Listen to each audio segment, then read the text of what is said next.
Oke, bismillahirrahmanirrahim. Assalamualaikum warahmatullahi wabarakatuh. Baik, teman-teman. Di video kali ini saya akan menyampaikan materi perkuliahan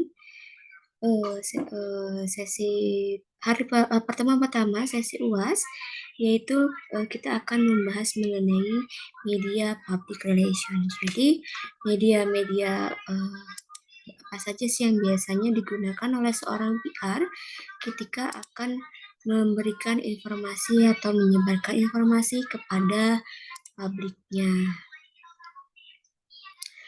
Oke, baik. Saya sudah membuat materinya, mungkin nanti bisa kalian ingatkan saya untuk mengirim materinya.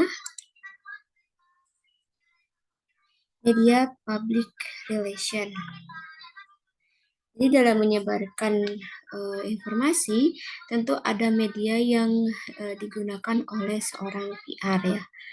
Mungkin yang kita tahu ya media yang secara umum saja, yang banyak tersebar di Indonesia, seperti koran atau majalah atau mungkin tabloid.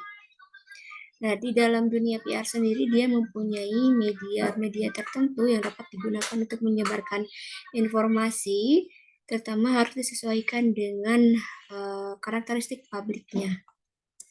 Oke.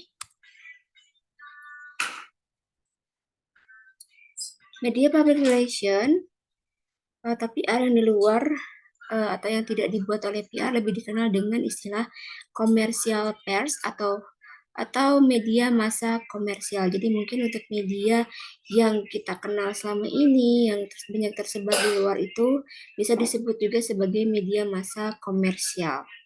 Nah, media massa komersial juga dapat digunakan oleh seorang PR sebagai mitra bagi PR. Jadi, jika ingin menyebarkan informasi yang segmentasinya luas, berupa komunikasi eksternal, itu bisa menggunakan media massa komersial.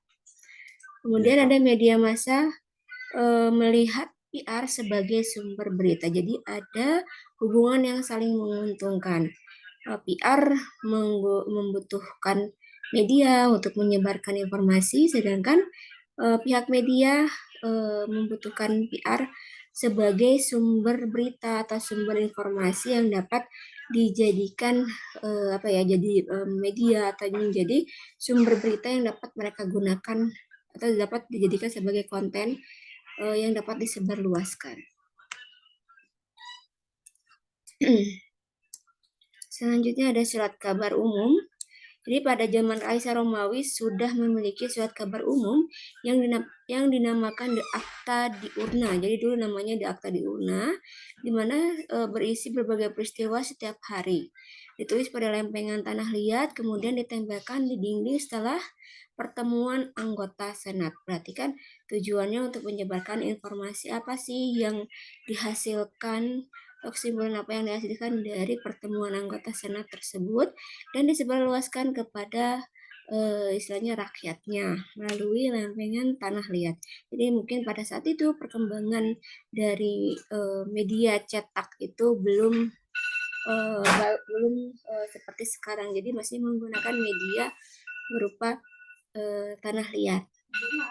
Kemudian tujuan dari pembaca menggunakan surat kabar itu umumnya yang pertama untuk memperoleh informasi tentang interpretasi hubungan politik. Jadi yang pertama tentu untuk memperoleh informasi terutama mungkin yang berkaitan dengan politik. Kemudian kedua sebagai alat kehidupan sehari-hari. Jadi ada mungkin ada sebagian golongan orang yang memang membaca surat kabar umum itu menjadi bagian dari kehidupannya sehari-hari ya. Dia biasanya berlangganan untuk koran cetak atau mungkin ada dari antara kalian yang setiap hari itu membaca berita dari media online seperti itu. Kemudian untuk santai dan pelarian, misalnya untuk mengisi waktu, untuk mengisi kekosongan waktu, ini dari tujuan pembaca. Kemudian ada prestis atau gengsi. Nah ini biasanya berkaitan dengan misalnya untuk mendapatkan topik ataupun mempunyai bahan pembicaraan ketika kita bertemu dengan orang lain, terutama orang yang baru ya, terutama ketika kita misalnya bertemu dengan kolega pekerjaan kita mempunyai topik atau bahan pembicaraan karena kita sudah mempunyai topik pembicaraan yang sedang hangat misalnya. Jadi pembicaraan pun akan berjalan dan tidak akan ada kekakuan lah. Jadi sama-sama bisa saling membicarakan mengenai apa sih isu yang terhangat pada hari itu. Kemudian ada kontak sosial. Kontak sosial ini misalnya untuk membaca kisah-kisah yang berhubungan dengan manusiawi atau misalnya untuk membaca kolom-kolom nasihat seperti itu. Jadi yang berhubungan dengan kegiatan-kegiatan sosial atau kemanusiaan. Selanjutnya,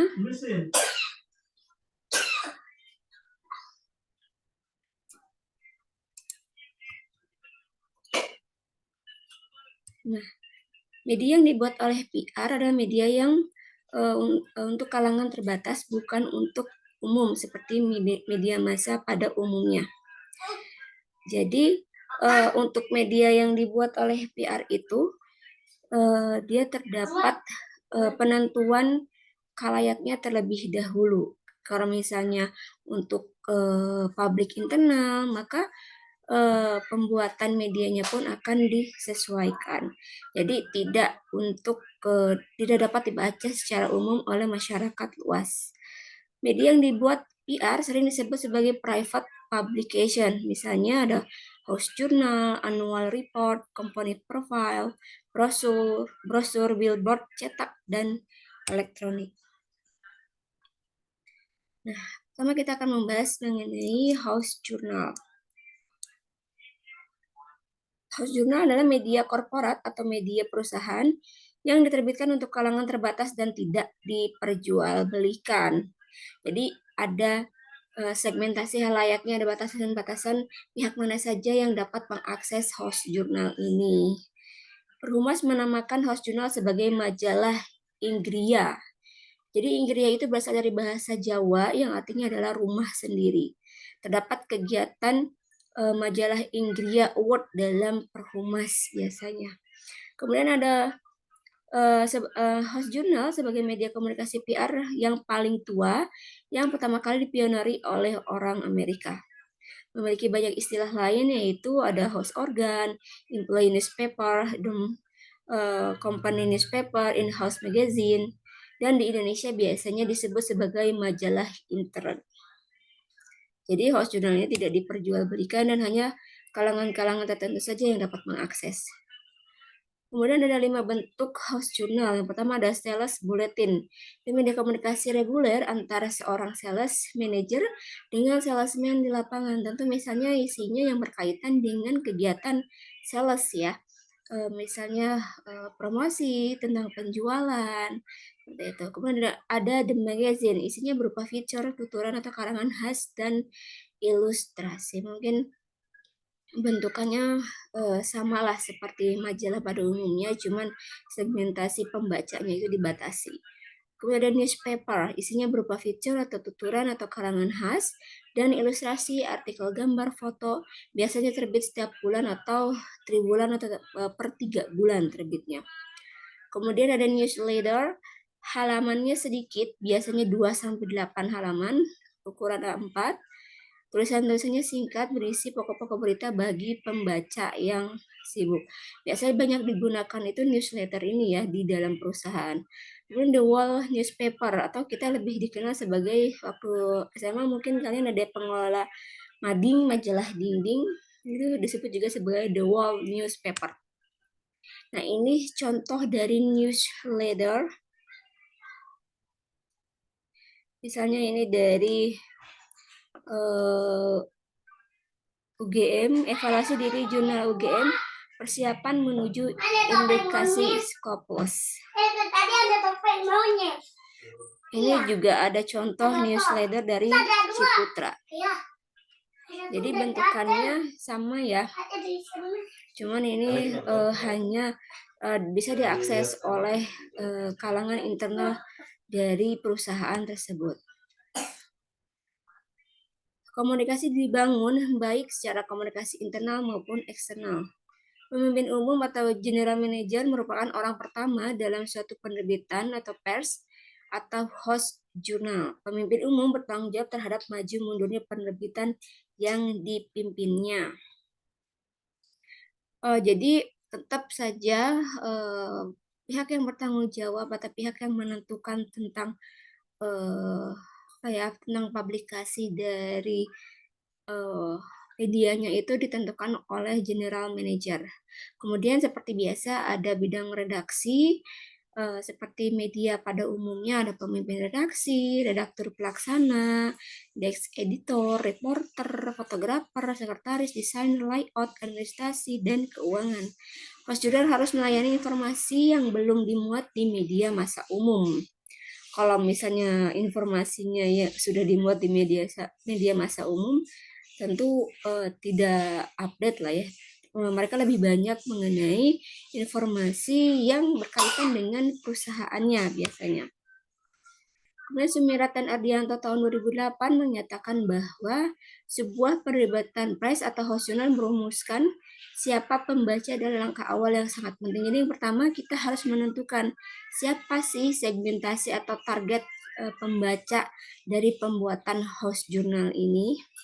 Kemudian berita apa yang akan kita sajikan dan jenis informasi apa yang harus diberikan kepada pembaca, apakah bersifat umum atau khusus. Umum itu artinya apakah yang memang untuk semua karyawan atau dibatasi secara khusus misalnya untuk karyawan bagian divisi sales atau itu kan berarti informasinya berkaitan dengan penjualan. Kalau misalnya informasinya berkaitan dengan misalnya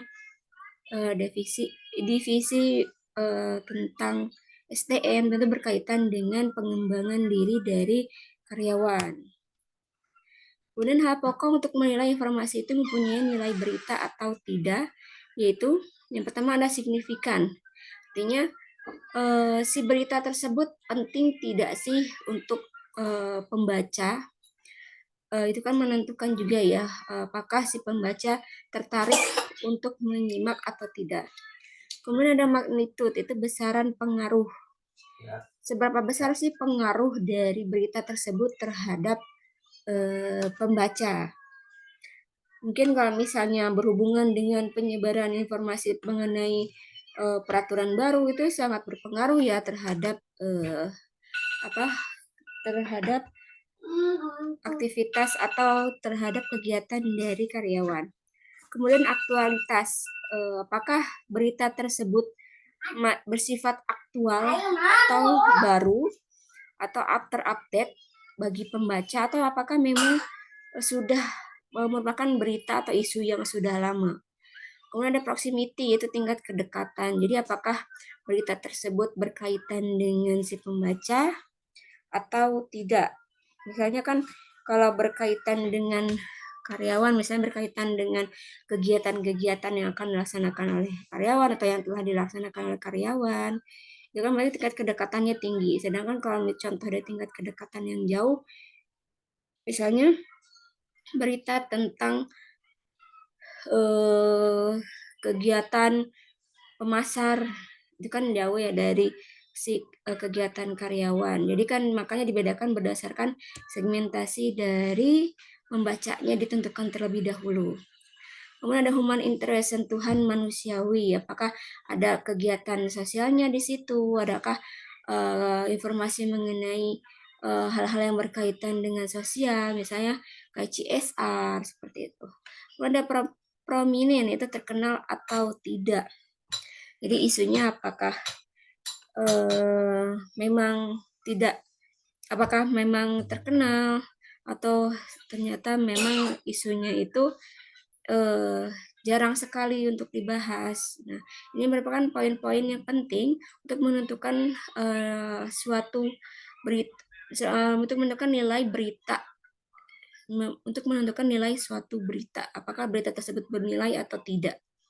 Tentu ini bersifat bersifat subjektif lah berdasarkan pembacanya. Kemudian ada annual report.